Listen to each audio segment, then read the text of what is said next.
کہ انسداد دہشت گردی کا ایک دوبارہ انہوں نے ترمیم کر دی؟ آپ کا سوال بڑا ویلڈ قسم کا سوال ہے۔ یہ تو حکمرانوں کا فرض ہوتا ہے، سب سے پہلے آئین کی حفاظت کی ذمہ داری حکمران پہ ہوتی ہے جی۔ اور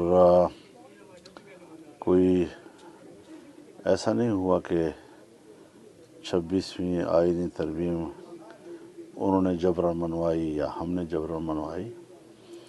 1 مہینہ مذاکرات ہوئے اور ان کی طرف سے جو ڈرافٹ دیا گیا تھا وہ 56 کلازز پر مشتمل تھا۔ مذاکرات کے نتیجے میں وہ 22 کلازز پہ آ گیا، تو سب چیزوں سے وہ خود وڈرا ہوتے رہے اور ان کو واپس لینے پر آمادہ ہوتے رہے۔ پھر بعد میں جب ان کا ڈرافٹ مکمل ہو گیا اور پیش کرنے پہ کی نوبت آئی تو ہم نے پھر 5 کلاسز کی اس میں امینڈمنٹ ڈلوائی، پھر 27 کلاسز کا وہ ڈرافٹ بن گیا اور وہ پاس ہو گیا جی۔ تو پہلے سینٹ سے پاس ہوا، پھر اس کے بعد قومی اسمبلی سے پاس ہوا۔ اب کچھ چیزوں کی ہوتی ہیں اخلاقی پہلو بھی ہوتی ہیں، کچھ یہ کہ موقع محل کے لحاظ سے ہر چیز کا اپنا ایک تاثر ہوتا ہے۔ جب ہم نے آئین کے آرٹیکل 8 جس کا بنیادی انسانی حقوق سے تعلق ہے اس کو سرے سے ایجنڈے سے نکال دیا اور پورے ڈرافٹ سے اس کو وڈرا کرایا، تو اس کے بعد پھر یہ قانون لانا کہ فوج کو اختیار ہوگا کہ وہ شک کی بنیاد پر کسی کو بھی حراست میں لے سکے گا، 90 دن تک ان کو اپنی حراست میں رکھ سکے گا، اس پر مزید اضافے کے لیے بھی گنجائش رکھ دی گئی ہے۔ تو کیا ان کو یہ شعور نہیں ہے کہ انہوں نے خود آئین کے آرٹیکل 8 جو انہوں نے ڈرافٹ سے بھی ڈرا کیا، یہ دوبارہ اس کی بحالی ہے، یعنی انسانی حقوق کی نفی ہے۔ اور مجھے حیرت اس بات پر ہے کہ یہ لوگ کیسے عوام کے نمائندے ہیں؟ پھر تو ہمارا دعویٰ صحیح ہے نا کہ وہ اسٹیبلشمنٹ کے نمائندے ہیں اور عوام کے نمائندے نہیں ہیں۔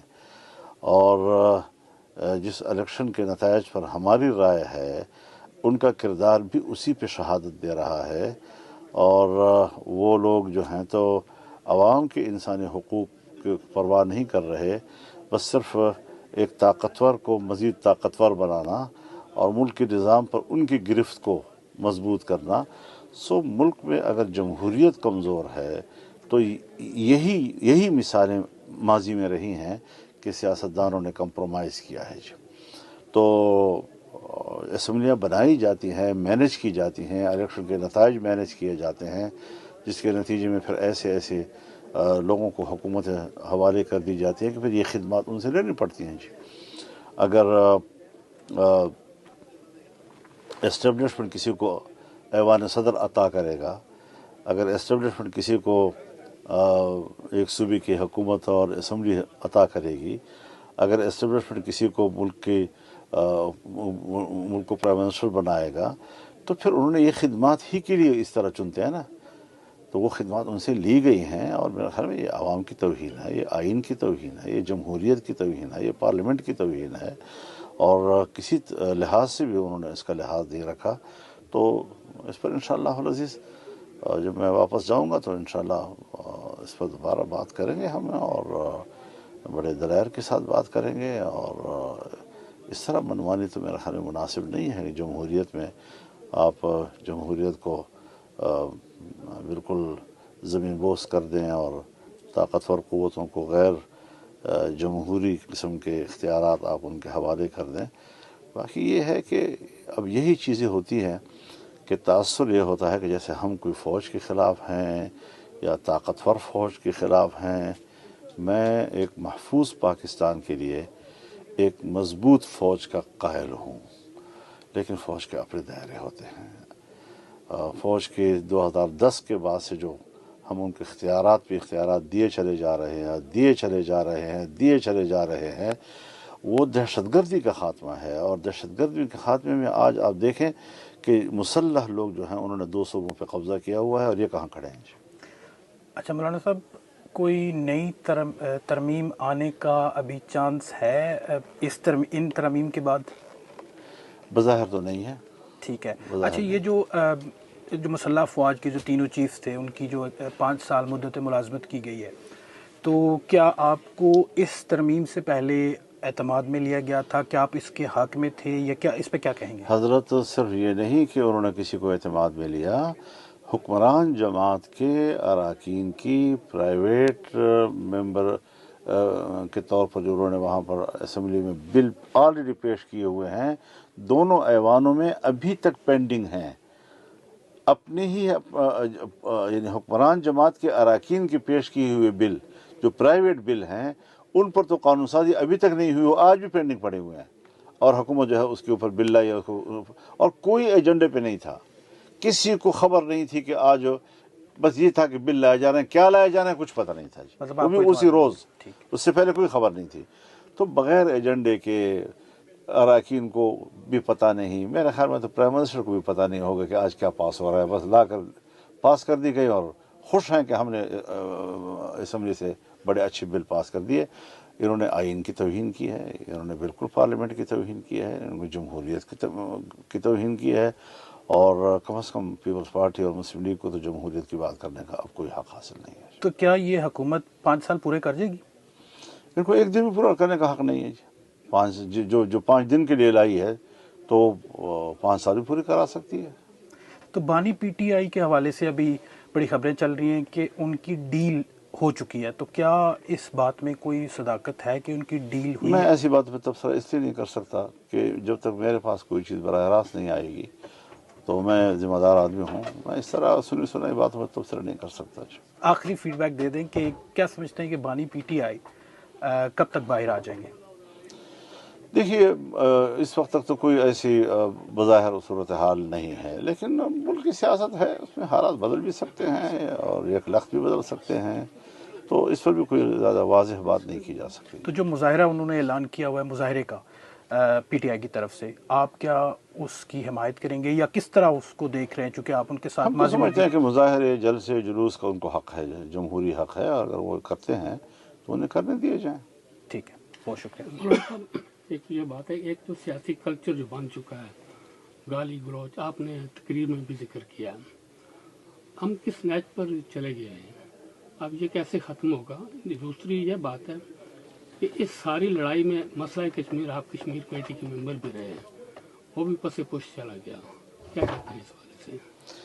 دیکھیے، اب تو کشمیریوں نے خود ہی کچھ کرنا ہے۔ جس طرح مقبوضہ کشمیر میں ابھی تازہ الیکشن ہوئے، اور جو مودی کا ایجنڈا تھا اس کو جس طرح وہاں کے عوام نے، کشمیریوں نے مسترد کیا ہے، میرے خیال میں یہ تاریخ کا بڑا انوکھا واقعہ ہے، اور بڑی خودداری کا مظاہرہ کیا ہے ان لوگوں نے، ہرچند کہ ہم وہاں کے الیکشن تسلیم نہیں کرتے، لیکن اس کے باوجود عوام کی ایک رائے تو وہاں آئی، اور جو ان کا منصوبہ تھا کہ ڈیموگرافی ہی چینج کر دی جائے، اس تمام تر انتظامات و اہتمامات کے باوجود وہاں کے عوام نے اس پالیسی کا ساتھ نہیں دیا ہے، اور پھر جو موجودہ اسمبلی ہے اس میں اگر آرٹیکل 370 دوبارہ اس کا سٹیٹس بحال ہوتا ہے کشمیر کا، تو یہ بھی ایک بڑی مثبت ڈیولپمنٹ ہوگی، جو ماضی میں میں سمجھتا ہوں کہ ایک غلط قسم کی چیز ڈیولپ ہو گئی تھی۔ تو اس تناظر میں ہندوستان میں ایک اچھا شعور آیا ہے، وہاں کی حکومت بھی اب وہ خرمستی نہیں کر سکتی کہ جو گزشتہ 5 سال میں وہ کرتے رہے ہیں، اور ان کو بھی خاص حدود کے اندر رہ کر ہی ہندوستان کو چلانا ہوگا، وہاں کے مسلمانوں کو انہوں نے مطمئن رکھنا ہوگا، وہاں کشمیریوں کو انہوں نے مطمئن رکھنا ہوگا، اور اس کمیونٹی کے اطمینان کے بغیر ہندوستان جو ہے وہ نہیں چلایا جا سکتا۔ اچھا، جب بشرا بی بی، جب ان کی ضمانت ہوئی، خان صاحب کی جو بہنیں تھیں ان کی ضمانت ہوئی، تو یہ بات سامنے آئی کہ اس حوالے سے آپ نے بھی کوئی کردار ادا کیا اور پی ٹی آئی کو ریلیف ملا ہے، تو کیا کہیں گے، اس پہ کوئی تبصرہ کریں گے؟ اس میں میرا کوئی رول نہیں ہے، یہ معاملات نہ میرے سے متعلق ہیں، اور میں خواہ جس سے میرا کوئی سروکار نہ ہو اس میں مداخلت کرتا رہا ہوں۔ البتہ یہ ہوا کہ جو 26ویں امینڈمنٹ تھی، اس میں بہت سی چیزیں جو ہم نے نکالی ہیں، اس کا ضرور اپوزیشن کو موجودہ حالات میں ریلیف ضرور ہوا ہے جی. ٹھیک ہے. اور وہ ایک انسانی حق ہے، اور ہر کل کوئی اور اپوزیشن میں ہوگا اس کو بھی فائدہ ملے گا، پھر کوئی اور ہوگا تو اس کو بھی. تو اصول کی بات ہے، آئین سب کا ہوتا ہے، مشترکہ ہوتا ہے، اور ایک میثاق ملی ہے جس پر ہم سب نے مل کر چلنا ہوتا ہے، تو اس کو ہمیں متنازع نہیں بنانا چاہیے. اس دورے کے دوران آپ کی میاں صاحب سے کوئی ملاقات متوقع ہے ابھی یو کے میں؟ نہیں، میں نجی سفر پہ ہوں، آپ لوگوں سے پہلے ملاقات ہے میری. کوئی اس پہ شیڈول میں ٹھیک نہیں ہے. ایسی بات. اچھا مولانا صاحب، اگر ہوتی ہے کوئی مذائقہ بھی نہیں ہے. قرآن 77 سال ہو گئے اسلام کے نام پر بنا، لیکن ہم نے اللہ تعالیٰ سے جنگ کی ہوئی ہے. جو 26ویں امینڈمنٹ آپ نے کروائی ہے، سودی نظام کے خاتمے کے لیے آپ نے کردار ادا کیا، کتنا ٹائم لگے گا کہ یہ سب ختم ہو جائے گا؟ دیکھیے، کورٹ نے، شریعت کورٹ نے جو فیصلہ دیا تھا اس میں انہوں نے 31 دسمبر 2027 تک تمام بینکوں کو، تمام محکموں کو، تمام مالیاتی اداروں کو یہ ہدایات دی تھی کہ 31 دسمبر 2027 تک اپنے اداروں کے اندر کا تمام مالیاتی نظام وہ سود کے علائش سے پاک کریں. تو انہوں نے ڈیڈ لائن دی تھی، اور ہم نے آئین میں کہہ دیا ہے کہ 1 جنوری 2028 سے ربا ختم ہو جائے گا. اچھا چلے، اب اس کو چلے، مولانا صاحب نے باہر بھی جانا ہے، تو مولانا صاحب سیاست، پاکستان کی سیاست کی جو صورتحال ہے آنے والے دنوں میں، یہ اس صورتحال کو کہاں پہ دیکھ رہے ہیں؟ ملک کے حالات جو اس وقت ہیں یا باقی چیزیں ہیں، کہاں پہ دیکھ رہے ہیں ان سب کو؟ دیکھیے، ہم تو عوام میں جانے کے لوگ ہیں. ہم نے ان گزشتہ 9-10 مہینوں میں ملین مارچ کیے ہیں، بہت بڑی عوامی تائید کے ساتھ کیے ہیں، بھرپور طور پر کیے ہیں. اور ابھی بھی انشاءاللہ اسی نومبر کے آخر میں ہمارا سکھر میں بڑا تاریخی جلسہ ہوگا، باب الاسلام کانفرنس ہوگی. پھر 8 دسمبر کو پشاور میں ایک بہت بڑا جلسہ جمعیت علماء اسلام کرنے جا رہی ہے جی. تو انشاءاللہ وہ آپ دیکھیں گے، ملین مارچ تو ایک نام رہ جائے گا، پھر بہت بڑے جلسے ہوں گے انشاءاللہ. چل ٹھیک، بہت شکریہ، تھینک یو.